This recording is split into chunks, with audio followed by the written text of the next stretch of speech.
आज का जो हमारा प्रेस कॉन्फ्रेंस का मेन मकसद है वह जिस प्रकार से देश के अंदर लोकतांत्रिक व्यवस्था को, भारत के लोकतंत्र को ख़त्म करने के लिए नरेंद्र मोदी जी और भारतीय जनता पार्टी की केंद्र की सरकार ने जिस प्रकार के कदम पिछले दिनों उठाए हैं, उससे जाहिर होता है कि जिस प्रकार से देश के जितने भी बुद्धिजीवी लोग हैं या उच्च कोटि के जो भी राजनीतिज्ञ हैं, वो कह रहे हैं कि ये तानाशाही की शुरुआत है, उसका उदाहरण अभी आपको देखने को मिला।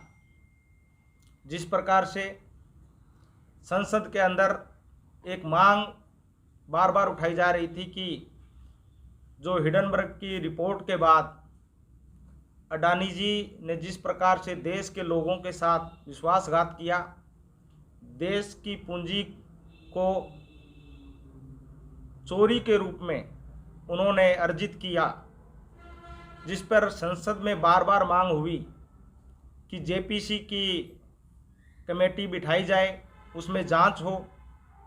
और इस मुद्दे को भटकाने के लिए नरेंद्र मोदी जी अपने मित्र को भटकाने के लिए, उस मुद्दे को भटकाने के लिए जिस प्रकार से उन्होंने संसद से राहुल गांधी जी जो बार बार इस बात को उठा रहे थे, उनको संसद से ही निष्कासित करने का काम किया, उनकी सदस्यता निरस्त करने का काम किया, जो कि लोकतंत्र के लिए, हमारे देश के लिए अच्छी बात नहीं है।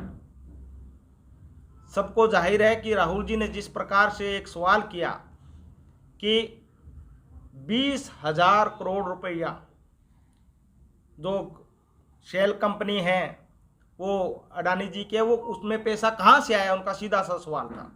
उनका संसद में एक सवाल ये था कि अडानी जी और मोदी जी का आपस में संबंध क्या है, ये मोदी जी हमें बताए देश के लोगों को। मोदी जी सिर्फ ये बताएं कि जो अडानी जी हैं वो कितनी बार विदेशों में मोदी जी के साथ गए। ये चीज़ें सिंपल से सवाल उन्होंने किए 7 फरवरी 2023 को, परंतु इसके जवाब में कुछ आया नहीं। और आगे के जो सवाल थे उस पर राहुल जी से कहा कि आप जवाब दो। बहुत सी बातें ऐसी थी जो राहुल जी ने जब लोकतांत्रिक व्यवस्था पर उन्होंने कहा, कुछ बातें कही, तो वो बीजेपी और मोदी जी का एक ही बात थी कि आप इस पर जवाब दो। राहुल जी ने कहा कि मैं जवाब संसद में दूंगा, परंतु भारतीय जनता पार्टी की छोटी सोच ने उनको संसद से बाहर का रास्ता दिखाया। और कैसे दिखाया? जिस प्रकार की जल्दबाजी हुई।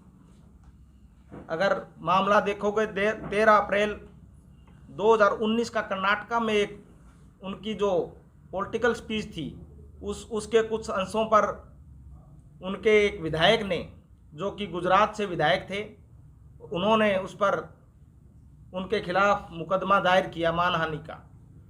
और उसी मुकदमे को 16 फरवरी को उन्होंने किया, 16 अप्रैल 2019 को किया। और उसके बाद फिर 7 फरवरी 2022 को उन्होंने खुद ही रोक लिया, इस पे स्टे ले लिया हाई कोर्ट में। क्या ज़रूरत थी उनको फैसला आने देते? परंतु वो उस वक्त का इंतज़ार कर रहे थे कि हमने कब इनको फंसाना है। और उसी कड़ी में उन्होंने इसको वापस लिया 7 फरवरी 2023 को। फिर वापस उस स्टे को खुद ने ही कहा कि अब मैं इस केस की सुनवाई चाहता हूँ, और हाई कोर्ट इजाज़त देता है। और तुरंत 23 मार्च को एक फैसला आता है जिसके अंदर मानहानि के अंदर सबसे बड़ी सज़ा 2 साल की होती है, और वही सज़ा उनको सुनवाई सबसे ज़्यादा सज़ा इतनी होती है। क्यों? क्योंकि 2 साल के बिना उनकी सदस्यता जा नहीं सकती थी। और 24 मार्च को कहा जाता है सज़ा के 1 दिन बाद ही कि आपकी सदस्यता चली गई, और 3 दिन बाद में कहा जाता है कि आप अपना मकान है वो खाली कीजिए। इतनी क्या जल्दी है भैया? वो देश के शहीद जो हमारे देश के प्रधानमंत्री थे, उनके बेटे थे, 4 बार के सांसद थे, विपक्ष के सबसे प्रमुख नेता थे। इतनी जल्दबाजी क्यों, इतनी हड़बड़ी क्यों? इससे उनका जो डर है वह स्पष्ट दिखाई दे रहा है। और ये सारी जो कड़ी है, ये सभी जो बातें हो रही है, ये सिर्फ एक आदमी को बचाने के लिए, अडानी जी को बचाने के लिए।